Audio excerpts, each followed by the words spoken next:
Dans notre monde, il y a des rivières ordinaires que nous voyons. C'est tout à fait normal en fait. Il y a de l'eau qui coule, il y a des courants, et elle passe tranquillement à travers les forêts et les montagnes. Ce que tu ignores peut-être, c'est qu'il existe dans le monde des rivières si étranges qu'elles peuvent tuer en quelques secondes. Oui, tu as bien entendu. Certaines rivières dans le monde présentent nos deux couleurs distinctes dont les eaux ne se mélangent pas immédiatement. Une rivière est même si rouge qu'elles évoquent du sang. Il existe même une rivière si chaude qu'elle brûle instantanément tout ce qui y tombe. Elle est plus large qu'une route à deux voies. Il y en a une qui est tellement intense que sa couleur est frappante. Il y a aussi une rivière, Hot, for 6.24 Rouge Sang. Ce sont de vrais endroits qui sont encore étudiés par les scientifiques jusqu'à aujourd'hui à cause du comportement étrange de leur eau. Et l'un des tout premiers exemples de ce phénomène se trouve au cœur de la forêt amazonienne au Brésil. C'est ici que l'on peut voir ce qu'on appelle la rencontre des eaux. Mais avant de commencer la discussion, je voudrais juste te demander de mettre un like et de t'abonner à notre chaîne. C'est déjà d'une grande aide pour nous, les créateurs de contenu. Alors commençons. C'est l'un des phénomènes naturels les plus célèbres d'Amérique du Sud. Vu d'en haut, cela ressemble à deux rivières géantes qui coulent côte à côte sans se mélanger immédiatement. D'un côté, on peut voir les eaux sombres du Rio Negro. De l'autre côté, il y a les eaux plus claires, couleur café du Rio Solimois, qui fait partie du système fluvial de l'Amazone. Ce qui est surprenant, c'est que même si elles coulent côte à côte, la ligne entre elles reste bien visible sur plusieurs kilomètres. C'est comme s'il y avait un mur invisible au milieu de l'eau. Dans une situation normale, lorsque deux rivières se rencontrent, leurs eaux se mélangent rapidement. Mais ici, cela ne se produit pas immédiatement. Et la raison n'est pas la magie, mais la science. Selon les chercheurs et les observations satellites de la NASA, ces deux rivières ont des caractéristiques très différentes. Le Rio Negro est plus chaud, son courant est plus lent et son eau est plus acide. Sa couleur sombre vient de la décomposition des feuilles et des plantes. Venue de la forêt tropicale, l'eau a la couleur du thé ou du café. Bien qu'elle soit sombre, il est surprenant qu'elle soit plus claire que d'autres rivières, car elle contient peu de boue et de sédiments. Pendant ce temps, le Rio Solimois provient des montagnes des Andes. En descendant des montagnes, beaucoup de boue, de pierres et de sédiments se mélangent à l'eau, ce qui lui donne une couleur brun clair. Son eau est aussi plus froide et son courant plus rapide. Il existe aussi des différences de température, de vitesse d'écoulement et de densité. La composition chimique des deux rivières fait qu'elles ne se mélangent pas tout de suite, comme l'huile et l'eau qui refusent de se combiner immédiatement. Ce phénomène est tellement vaste qu'on peut même le voir depuis l'espace. Au fil du courant, l'eau commence lentement à se mélanger sous l'effet du vent, des vagues et des tourbillons dans la rivière. Avant cela, on peut admirer l'une des vues les plus uniques au monde. Ce phénomène n'est pas exclusif au Brésil. En Suisse, il y a aussi une autre rivière qui semble divisée en deux couleurs différentes. Ici, le Rhône et l'Arve se rencontrent près de Genève. Le Rhône est d'une couleur bleu turquoise à cause de l'eau claire provenant des Alpes. Quant à l'Arve, elle est boueuse et de couleur cendrée car elle transporte beaucoup de sédiments provenant des glaciers et des montagnes. Lorsque les deux se mélangent, la différence de couleur est si nette qu'on dirait une image retouchée. Mais c'est tout à fait réel. Et comme au Brésil, c'est aussi la science qui explique pourquoi ils ne se mélangent pas tout de suite. La vitesse, la densité et la composition de l'eau sont différentes. En somme, bien qu'ils soient tous deux des rivières, ils semblent être deux mondes différents coulant temporairement côte à côte. Certaines rivières se distinguent par leur couleur, d'autres sont encore plus remarquables par leur extrême dangerosité.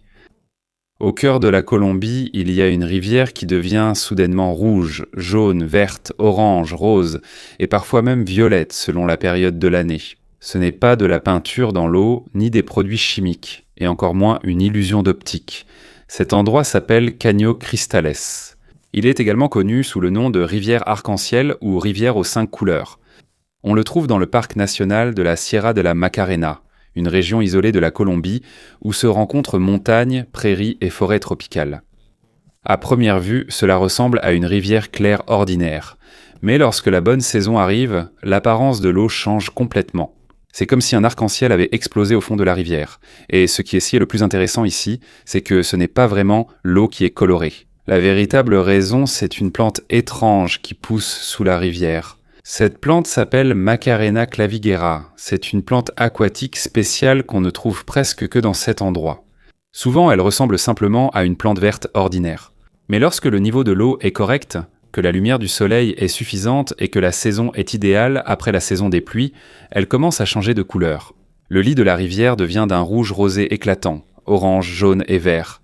Comme l'eau de la rivière est claire, on peut voir distinctement les plantes colorées au fond depuis la surface. C'est pourquoi toute la rivière semble elle-même colorée.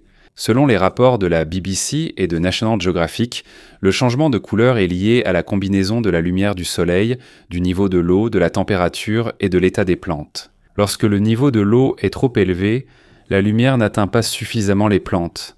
Mais lorsqu'il fait trop sec, elles ne vivent pas bien non plus. C'est pourquoi les couleurs les plus vives n'apparaissent que quelques mois par an. Et chaque année, la rivière a un aspect différent. Il y a des moments où le rouge est plus dominant. Pendant d'autres saisons, ce sont les tons verts ou jaunes qui ressortent davantage. Cela signifie qu'il est presque impossible de voir exactement le même aspect 2 fois. Mais ce ne sont pas seulement les plantes qui rendent cet endroit spécial. La roche même au fond de la rivière est aussi très ancienne. Selon des études géologiques, cela fait partie du bouclier des Guyanes, l'une des plus anciennes formations rocheuses de la Terre, estimée à plus d'1 milliard d'années. Pendant une très longue période, différents minéraux se sont accumulés ici à cause de l'écoulement ancien de l'eau et des sédiments. Et grâce à la combinaison d'une eau claire, de roches riches en minéraux et d'un climat adéquat, cela est devenu un environnement parfait pour que Macarena clavigera puisse survivre. En d'autres termes, de nombreux éléments doivent se réunir pour former cette rivière unique. Plus surprenant encore, cet endroit est longtemps resté presque inconnu du monde. Pendant une grande partie du XXe siècle, la région était dangereuse à cause du conflit armé en Colombie. Des groupes rebelles, des trafiquants et l'armée opéraient tant dans la région, rendant le lieu longtemps fermé aux touristes. À cause de cela, très peu de gens pouvaient dévoir cette rivière à l'époque. Mais à mesure que l'endroit est devenu progressivement plus sûr au début des années 2000, le nombre de touristes et de chercheurs qui le visitaient a commencé à augmenter. Et lorsque ces photos ont circulé sur Internet, il est rapidement devenu l'une des merveilles naturelles les plus uniques d'Amérique du Sud. Mais alors que cette rivière semble avoir été créée par la nature pour émerveiller les gens, la prochaine rivière dont nous allons parler est tout le contraire. Rien qu'à sa couleur, il est évident qu'il y a un problème ici. Une rivière arc-en-ciel existe grâce à ses plantes colorées, et en Europe, une rivière paraît venir d'une autre planète. Au sud-ouest de l'Espagne, il y a une rivière rouge et orange, comme si de la rouille ou du sang y coulait. À première vue, tu pourrais croire que l'eau est très polluée ou qu'il y a eu un déversement chimique. Fait surprenant, cette rivière a toujours eu cet aspect depuis longtemps. On l'appelle le Rio de Na, ce qui signifie en espagnol rivière teintée ou rivière colorée. Alors qu'elle coule depuis les montagnes d'Andalousie, l'apparence des environs reste d'abord normale. Mais en arrivant dans certaines parties près de la ville de Niebla, la couleur de l'eau change soudainement. Elle devient d'un rouge vif, orange foncé et parfois presque couleur rouille. Et la raison en est une combinaison de géologie, de métaux et de bactéries. Il y a des milliers d'années, l'activité volcanique dans cette région aurait été très active. À cause de cela, de nombreux minéraux sulfurés et dépôts métalliques ont été laissés sous terre. Avec le temps, ces métaux se sont progressivement mélangés à l'eau et à l'oxygène. C'est là que l'acidité extrême de la rivière a commencé. En raison de l'extrême acidité de l'eau, la plupart des plantes et des animaux ordinaires ne peuvent pas y survivre. Selon des études scientifiques et des rapports de la NASA, le niveau de pH dans certaines parties du Rio Tinto atteint parfois environ 2. C'est presque aussi acide que le vinaigre ou le jus de citron. Mais même si l'environnement est extrêmement hostile, il y a encore des micro-organismes et des bactéries qui y survivent. Et c'est là que la rivière devient encore plus particulière. Certaines bactéries du Rio Tinto se nourrissent de soufre et de composés métalliques pour survivre. En faisant cela, elles modifient encore plus la chimie de l'eau. Elles produisent aussi du fer ferrique, une substance semblable à la rouille. Et c'est la principale raison pour laquelle la rivière est rouge. En d'autres termes, ce n'est pas de la peinture qui donne sa couleur à l'eau. C'est la rouille et des organismes microscopiques qui rendent toute l'eau rouge. On dit que l'état de la rivière s'est encore aggravé à cause de l'exploitation minière dans cette région pendant très longtemps. Selon les archéologues, l'extraction du cuivre et d'autres minéraux dans la région dure depuis plusieurs milliers d'années. Depuis l'âge du cuivre et l'âge du bronze, les hommes utilisent déjà cet endroit pour extraire des métaux du sous-sol. Et plus on creuse la terre, plus de minéraux sulfurés sont exposés à l'eau et à l'air. C'est pourquoi l'acidité de la rivière augmente encore davantage. Mais en plus de son apparence étrange, il y a une autre raison pour laquelle les scientifiques s'y intéressent. Car selon certains astrobiologistes et des études de la NASA, la chimie du Rio Tinto ressemblerait à celle de certaines parties de la surface de Mars. Les chercheurs s'intéressent particulièrement à un minéral appelé xarosite, un minéral riche en fer que l'on trouve à la fois dans le Rio Tinto et sur Mars. C'est pourquoi les scientifiques utilisent parfois cet endroit comme terrain d'essai pour étudier quel type de vie pourrait survivre dans l'environnement extrême d'autres planètes. En d'autres termes, cette rivière en Espagne aide également à étudier s'il était possible qu'il y ait eu de la vie sur Mars autrefois, même si ce n'était que des micro-organismes. Mais aussi étrange que soit la couleur rouge de cette rivière, il existe une couleur d'eau encore plus effrayante. Car dans notre prochaine destination, ce n'est pas seulement la rivière qui est rouge sang. C'est le glacier lui-même qui semble saigner à travers la glace. Au milieu du paysage blanc de l'Antarctique, il y a une cascade qui ressemble à une scène de film d'horreur. De loin, cela ressemble à une blessure ouverte dans la glace. Un liquide rouge épais s'écoule continuellement du glacier Taylor, c'est pourquoi on l'appelle les chutes de sang. Lorsque l'explorateur Thomas Griffith Taylor l'a vu pour la première fois en 1911, beaucoup pensaient que la couleur rouge était peut-être due à des algues. Mais au fil des décennies, les scientifiques ne sont toujours pas vraiment sûrs de l'origine de cette eau rouge. Et c'est d'autant plus étonnant que cela se trouve en Antarctique, l'un des endroits les plus froids de la Terre. Alors la question que beaucoup se posent, c'est comment de l'eau courante peut-elle exister dans un endroit presque entièrement recouvert de glace ? Plus tard, les chercheurs ont utilisé une technologie d'imagerie plus avancée pour observer sous le glacier, et c'est là qu'ils ont découvert le véritable secret. Sous l'épaisse couche de glace, il y a en fait un lac caché et un réseau de rivières sous-glaciaires. Cela signifie qu'il y a des rivières qui coulent sous le glacier lui-même, mais ce n'est pas de l'eau ordinaire qui s'y trouve. Il s'agit d'une saumure extrêmement salée avec une forte teneur en fer. Alors que l'eau est piégée sous la pression intense du glacier, le liquide est forcé de remonter à travers les petites fissures de la glace. Et lorsqu'il sort et se mélange à l'oxygène de l'air, le fer présent dans l'eau commence à réagir avec l'oxygène, comme du métal qui rouille. C'est de là que vient la couleur rouge vif des Blood Falls. Et il y a une autre raison pour laquelle son eau ne gèle pas immédiatement. Parce que la saumure est très salée, son point de congélation est plus bas que celui de l'eau ordinaire. Pour l'expliquer simplement, il est plus difficile pour cette eau de geler même s'il fait extrêmement froid. C'est pourquoi même en Antarctique, l'eau continue de couler depuis le glacier. Selon les chercheurs de l'Université d'État de l'Oregon, c'est l'un des exemples les plus insolites d'eau liquide qui coule dans un endroit extrêmement froid sur Terre. Et plus les scientifiques étudient les Blood Falls, plus ils comprennent comment l'eau et les micro-organismes peuvent survivre même dans les environnements les plus extrêmes de la planète. Dans la plupart des rivières du monde, tu peux nager, pêcher ou prendre de l'eau. Mais au cœur de la forêt amazonienne, au Pérou, il y a une rivière qui peut tuer en seulement quelques secondes. Ce n'est pas à cause des requins ni à cause des crocodiles, mais parce que son eau bout littéralement. À première vue, cela ressemble simplement à une partie ordinaire de la forêt tropicale. Une forêt dense, des oiseaux bruyants et une épaisse fumée qui s'élève entre les arbres. Mais à mesure que tu t'approches, tu remarques que la chaleur de l'air n'est pas normale. Et lorsque tu arrives directement à la rivière, c'est là que tu comprends pourquoi elle a longtemps été considérée comme une légende par les habitants locaux. On l'appelle Chanay Timpishka, ou plus connue sous le nom de la rivière bouillante. Pendant de nombreuses années, ce n'était qu'une histoire pour la plupart des gens au Pérou. Certains disent qu'il y a une rivière dans la forêt qui peut faire bouillir un animal s'il tombe dans l'eau. D'autres croient qu'il y a une raison surnaturelle ou une malédiction derrière cela. Mais pour le jeune Andrés Russo à l'époque, cette légende est devenue une obsession. En grandissant, il voulait savoir si la rivière bouillante existait vraiment. Et en 2011, il est devenu géoscientifique et a commencé à chercher cet endroit en utilisant la recherche scientifique et la cartographie thermique. Ce n'était pas facile d'y aller. Selon sa documentation pour National Geographic, ils ont dû voyager pendant plusieurs heures depuis la ville de Pucallpa, prendre une pirogue motorisée sur la rivière et marcher longtemps dans la forêt tropicale dense avant d'atteindre l'endroit. Et quand il l'a vu, il a prouvé que l'histoire n'était pas inventée. Au milieu de la forêt tropicale, il y a une véritable rivière extrêmement chaude. La température moyenne de l'eau dans certaines parties atteint environ 85 degrés Celsius. C'est assez chaud pour causer de graves brûlures aux gens. Il y a aussi des animaux qui, dit-on, meurent immédiatement lorsqu'ils tombent dans cette eau extrêmement chaude. Et ce qui est encore plus surprenant, c'est qu'il n'y a pas de volcan actif à proximité.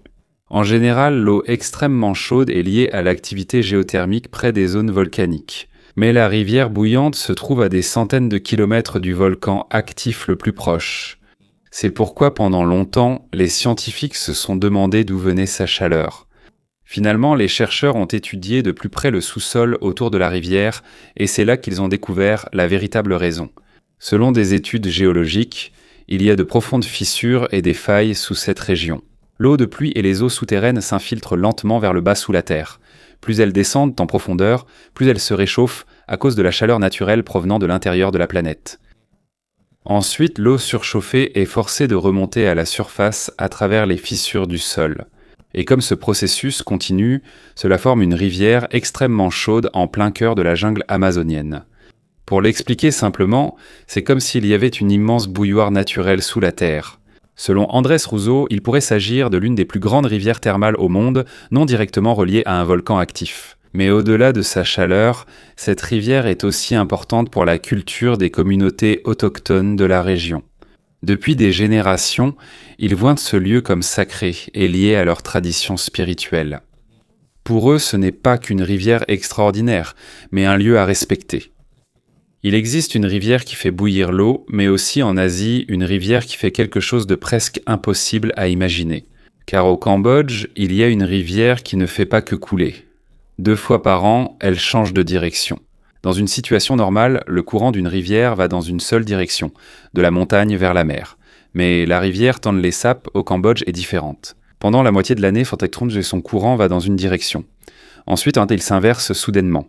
Oui, littéralement, le flux de l'eau s'inverse.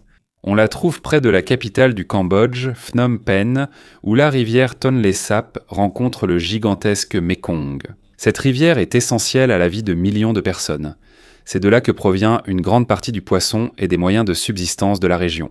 Mais ce qui est vraiment unique ici, c'est le comportement particulier de ces eaux pendant la saison des pluies et la saison sèche. Lorsque la saison de la mousson commence en Asie du Sud-Est, de mai à octobre, le volume d'eau du Mékong augmente énormément à cause des fortes pluies. À cause de la force du courant du Mékong, il parvient à inverser le flux de la rivière Tonlé Sap. Au lieu de s'écouler vers l'extérieur, l'eau retourne vers le lac Tonlé Sap. C'est pour cela que le lac grossit énormément. Selon des rapports et des études environnementales, la taille du lac peut devenir plusieurs fois plus grande pendant la saison des pluies.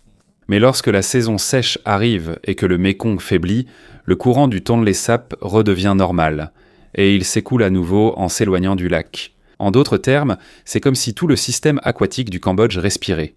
Il grandit pendant la saison des pluies, puis il diminue progressivement pendant la saison sèche. Et grâce à ce cycle unique, le Tonlé Sap est devenu l'un des écosystèmes d'eau douce les plus importants de toute l'Asie du Sud-Est. Parmi toutes les rivières que nous avons vues, celle-ci est probablement la plus étrange. Ce n'est pas à cause de sa couleur, ce n'est pas non plus à cause de sa chaleur, mais à cause de son caractère inhabituel. En Nouvelle-Zélande, il y a une rivière qui a été officiellement reconnue comme une personne en vertu de la loi. Oui, littéralement. Cette rivière a des droits légaux, tout comme un être humain ou une entreprise. C'est la rivière Wanganui. C'est la 3e plus longue de Nouvelle-Zélande. Et depuis mercredi, elle a la personnalité juridique. On l'appelle la rivière Wanganui. C'est l'un des plus longs fleuves de l'île du Nord en Nouvelle-Zélande. Elle coule des montagnes jusqu'à la mer de Tasman. Elle fait depuis longtemps partie de la vie des communautés maoris locales. Mais pour le peuple maori, la Wanganui n'est pas simplement une rivière. Pour eux, c'est une partie vivante de leur culture et de leurs ancêtres. Depuis très longtemps, ils croient que leur identité est liée à la rivière elle-même. Ils la considèrent comme un membre de leur famille. Et à cause de cela, ils se sont longtemps battus pour que la rivière soit reconnue et protégée. Pas seulement comme une ressource naturelle, mais comme un être vivant. En 2017, le gouvernement néo-zélandais a adopté la loi Te Awatupua. En vertu de cette loi, la rivière Wanganui a officiellement obtenu la personnalité juridique. Pour faire simple, la loi reconnaît que la rivière a sa propre identité légale. Cela signifie qu'elle peut être représentée devant un tribunal, et il y a des personnes légalement chargées de défendre les intérêts de la rivière. Cela ne veut pas dire que la rivière est littéralement une personne, mais le concept, c'est que la loi dit que la rivière doit être traitée comme ayant ses propres droits et protections. Selon certains experts juridiques et chercheurs en environnement, cela a été fait pour mieux protéger la nature contre la pollution, la surexploitation et la destruction de l'environnement. Si la rivière a des droits légaux, il devient plus simple de contester ou poursuivre les actions qui lui nuisent. Et la Nouvelle-Zélande n'est pas le seul pays à l'avoir fait. D'autres pays ont aussi tenté d'accorder une protection juridique aux rivières et zones naturelles après la médiatisation de l'affaire Wanganui. Mais même si l'idée semble bonne, la situation est aussi devenue compliquée. Parce que faire s'il existe déjà des projets qui utilisent l'eau de la rivière? L'un des problèmes ici concerne l'hydroélectricité et l'utilisation de l'eau en Nouvelle-Zélande. Une partie de l'eau de la rivière sert à produire de l'électricité. Et même si la rivière a désormais une personnalité juridique, il existe encore d'anciens permis et lois qui continuent de s'appliquer. C'est pourquoi il y a eu des tensions entre la protection de l'environnement, les croyances autochtones et les besoins pratiques comme l'énergie et les affaires. En d'autres termes, tous les problèmes ne disparaissent pas automatiquement, simplement à cause d'une nouvelle loi. Mais pour de nombreux groupes environnementaux, cela reste un symbole important. Parce que cela montre qu'il est possible de voir la nature non seulement comme une ressource à utiliser par l'homme, mais aussi comme quelque chose qui doit être protégé et respecté. Et tandis qu'une rivière a été reconnue comme dotée de la personnalité juridique, il y a une autre rivière en Antarctique dont l'existence est presque impossible à croire. Parce qu'elle n'est pas seulement cachée sous la glace, c'est aussi l'une des plus longues rivières souterraines découvertes par les scientifiques sur le continent gelé. Ces dernières années, un immense système de rivières sous-glaciaires a été découvert sous l'Antarctique. Cela signifie qu'il y a des rivières qui coulent directement sous l'épaisse couche de glace. Et ce qui est encore plus surprenant, c'est que l'une des rivières découvertes s'étend sur des centaines de kilomètres. Elle serait même plus longue que la Tamise au Royaume-Uni. On ne la voit pas à la surface. Aucun signe n'indique qu'une rivière coule sous la glace. Mais grâce aux modèles informatiques, aux données satellites et à la technologie radar, les scientifiques découvrent peu à peu le réseau d'eau qui circule sous l'Antarctique. Selon les chercheurs de l'Imperial College London, ces rivières jouent un rôle important dans le mouvement de la glace en surface. Pour l'expliquer simplement, l'eau sous la calotte glaciaire agit comme un lubrifiant. Lorsque la pression de l'eau est élevée, l'énorme masse de glace au-dessus glisse et se déplace plus rapidement. Et lorsque cette eau s'écoule vers l'océan, elle peut également accélérer la fonte des plateformes de glace par en dessous. C'est pourquoi c'est important pour étudier le changement climatique et la montée du niveau de la mer. Car même un petit changement dans l'écoulement de l'eau souterraine en Antarctique peut potentiellement affecter la stabilité des immenses calottes glaciaires. Et si la glace fond plus rapidement, le niveau de la mer pourrait également augmenter dans différentes parties du monde. C'est pourquoi pour les scientifiques, ces rivières cachées ne sont pas de simples découvertes. C'est aussi une clé importante pour comprendre comment notre planète va changer dans les prochaines décennies.